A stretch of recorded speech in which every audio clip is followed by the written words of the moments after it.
बिस्मिल्लाहिर्रहमानिर्रहीम। अस्सलामुअलैकुम friends, once again मैं हुज़ैब और आप देख रहे हैं ट्रैवलर 777। आज मैं आपको बताऊंगा कि आप लोग जब वीज़ा अप्लाई करते हैं तो उसमें से कौन सी ऐसी गलतियां होती हैं या किन वजूहात पे वीज़ा रिजेक्ट हो जाता है। क्योंकि मेरे एक दोस्त का भी वीज़ा रिजेक्ट हुआ, उसको मैंने बोला भी था, लेकिन कुछ लोग होते हैं वो अपनी मर्ज़ी करते हैं। ये मैं इसलिए बात कर रहा हूँ कि वो मेरा दोस्त है और बहुत अच्छा दोस्त है। अगर कोई और होता तो मैं शायद उसको ना मेंशन करता, तो इसलिए मैंने ज़रूरी समझा। और वैसे भी मुझे कुछ लोगों के मैसेज भी आए थे, कमेंट्स में भी लिखा गया था, तो मैंने कहा चलो इसके ऊपर वीडियो बना देता हूँ इस टॉपिक पे कि क्यों वीज़ा जो है वो रिफ्यूज़ होता है। तो इसमें कोई इतना बड़ा काम नहीं होता, लेकिन ये होता है कि कुछ लोग होते हैं जो कि प्रॉपर तरीके से हर चीज़ को एक्यूरेट यानी 100% परफेक्ट करके सबमिट करते हैं, तो उनका वीज़ा जो है वो किसी एंगल से भी रिफ्यूज़ नहीं होता, हर रिक्वायरमेंट पूरी करते हैं।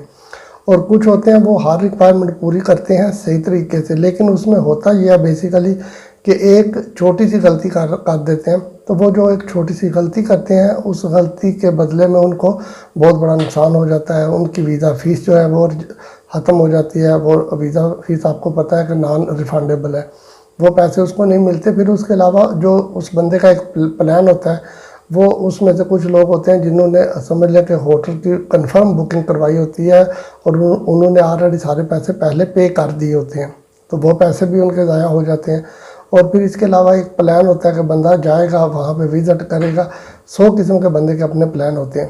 तो इसलिए इन सब बातों से बचने के लिए आप जो है ना प्रॉपर तरीके से जो डॉक्यूमेंट्स होते हैं उनके ऊपर ध्यान करें, क्योंकि सबसे जो इम्पॉर्टेंट चीज़ होती है वो आपने वीज़ा एप्लीकेशन फॉर्म होता है उसको खुद फिल करें। अगर नहीं कर सकते तो किसी से करवा लें, लेकिन उसमें इतनी कोई कॉम्प्लिकेटेड चीज़ नहीं होती। सारी की सारी डिटेल आपके मुतल्लिक होती है, आपका नाम, first name, last name, date of birth, nationality, current address, कहाँ पे रह रहे हैं, मैरिड है, अनमैरिड है, बच्चे हैं, ठीक है, family registration certificate, police clearance certificate, ये डिमांडें होती हैं, ये सारी आपने प्रोवाइड करनी होती है। लेकिन ये साथ में बैंक स्टेटमेंट जो है ना वो होती है। और जो बैंक स्टेटमेंट है, अक्सर दोस्त मुझसे पूछते हैं, कहते हैं जी बैंक स्टेटमेंट नहीं है तो मैं किसी भाई की लगा लूँ, बैंक स्टेटमेंट नहीं है तो चचा की लगा लूँ। एक दोस्त ने कॉल की तो उन्होंने कहा कि मेरे पास नहीं है, मैं अपने चचा के पास पैसे हैं उनके शो कर दूंगा, या जब वीज़े का टाइम आएगा तो मैं उनको पैसे उनसे लेकर अपने अकाउंट में रख लूँगा। इस तरह नहीं होता। आपने प्रॉपर तरीके से बैंक स्टेटमेंट जो है उसको मेंटेन करना होता है, क्योंकि बैंक स्टेटमेंट अगर आपकी सही होगी तो फिर आपका वीज़ा लगने के चांसेस भी ज़्यादा होते हैं, ठीक है। क्योंकि अगर एकदम से वीज़ा आप जब वीज़ा अप्लाई करते हैं तो पहले अगर आपके अकाउंट में लाख या 2 लाख या 50,000 रुपये पड़े हुए हैं, एकदम से आपने 20 लाख रख दिए, 15 लाख रख दिए, तो इस तरह वीज़ा नहीं लगता। उनको भी पता चल जाता है, क्योंकि वो वीज़ा स्पेशलिस्ट होते हैं, हर चीज़ को उन्होंने अच्छे तरीके से देखना होता है। तो वो जब देखते हैं कि वीज़ा जो है रिजेक्ट करने की मेन वजह उनके सामने आ जाती है कि इसकी बैंक स्टेटमेंट ही नहीं है, तो इसका मतलब है इसने किसी से पैसे लेके बैंक स्टेटमेंट बनाई है, एकदम से इतने पैसे शो कर दिए। तो बैंक स्टेटमेंट के ऊपर आप बहुत तवज्जो कीजिएगा, ये मैं अक्सर अपनी हर वीडियो में बोलता हूँ। बैंक स्टेटमेंट आपकी बिल्कुल सही मेंटेन आपने की हो, आपने रखी हो। और जो बैंक स्टेटमेंट होती है ना, वो इस एंगल से आप उसको कैलकुलेट किया करें कि अगर फॉर एग्जांपल, ये एग्जांपल दे रहा हूँ, ये ऑथेंटिकेटेड नहीं है, कि अगर आपके पास 10 लाख रुपए हैं तो आप यानी कि आपने 2.5 या 3 लाख रुपए शो करने हैं, तो यानी कि आपके खर्चे के मुताबिक बन रहे हैं जो आपने आगे एक प्लान किया हुआ है, तो उसके मुताबिक आपके अकाउंट में मिनिमम जो है 10 से 12 लाख रुपए होने चाहिए, अगर आपने 3 लाख रुपए का प्लान किया हुआ है यानी हज करने का। तो इस एंगल से आपको यानी कि बात करने का मकसद ये है कि आपके अकाउंट में 3 गुना ज़्यादा पैसे पड़े होने चाहिए, ये मकसद है बात करने का। फिर आपने एप्लीकेशन फॉर्म फिल करना होता है, उसके बाद आपने ट्रैवल इंश्योरेंस लेनी होती है। वो आप खुद ऑनलाइन आप बाई कर सकते हैं, इतनी महंगी नहीं होती वो ट्रैवल इंश्योरेंस। और ट्रैवल इंश्योरेंस अक्सर लोग जब लेते हैं तो किसी कंट्री में जाते हैं ना, तो वो समझते हैं कि चलो फॉर एग्जांपल अगर यूरोप के किसी कंट्री का वीज़ा अप्लाई कर रहे हैं, लाइक अगर वो फ्रांस का या इटली का या स्पेन का कहीं का भी कर रहे हैं, तो वो उस कंट्री का नाम मेंशन करते हैं, लेकिन साथ में जो है शेंजन जोन पूरे की जो कवरिंग हो ना, वो वाली आपने ट्रैवल इंश्योरेंस लेनी होती है। आप ले तो लेते हो, आप कहते हो चलो मैंने ट्रैवल इंश्योरेंस ले लिया जो 30,000 यूरोज़ को कवर कर रही है, तो अब कोई प्रॉब्लम नहीं है। लेकिन वो 30,000 यूरोज़ को कवर कर रही होती है, लेकिन वो पूरे शेंजन जोन को कवर नहीं करती।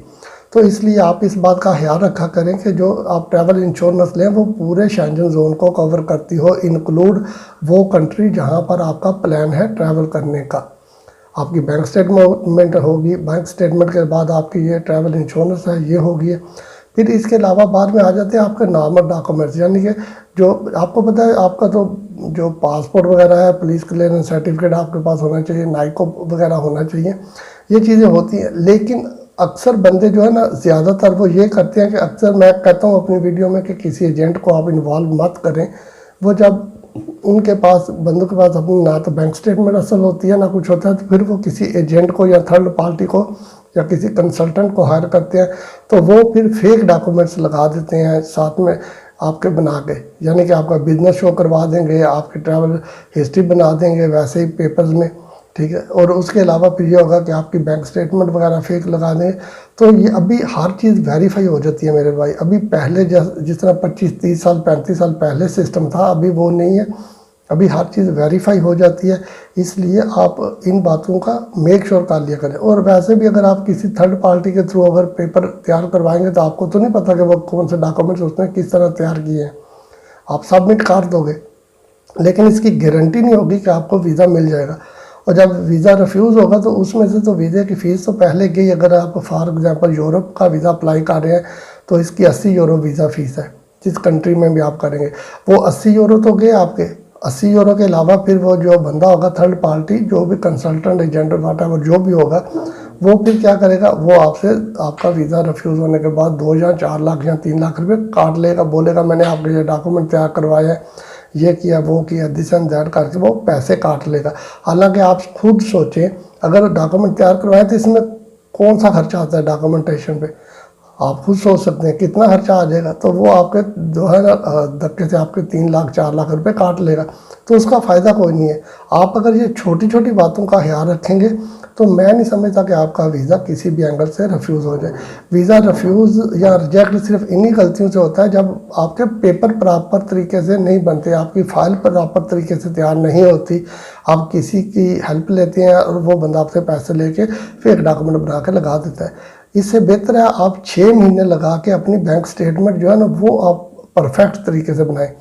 बैंक स्टेटमेंट जो है ना वो बहुत इंपॉर्टेंट डॉक्यूमेंट है। ये मैं आपको बता दूं, वीज़ा जो लगता है आप समझ लें कि 90% जो है ना वो आपकी बैंक स्टेटमेंट के ऊपर लगता है। ये अथेंटिकेटेड बात है। क्यों?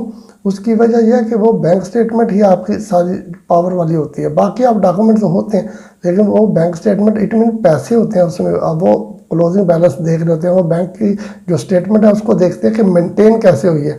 अगर नहीं भी है तो आज भी आप स्टार्ट कर दो, तो 6 महीने तक मेरे भाई आप अपनी बैंक स्टेटमेंट बना लो। उसके बाद बाकी डॉक्यूमेंट जो है नॉर्मल से होते हैं वो आप लगा के फाइल तैयार करके सबमिट कर दो। आपको ये श्योर तो होगा कि जो आप कर रहे हो वो सही है सारा कुछ।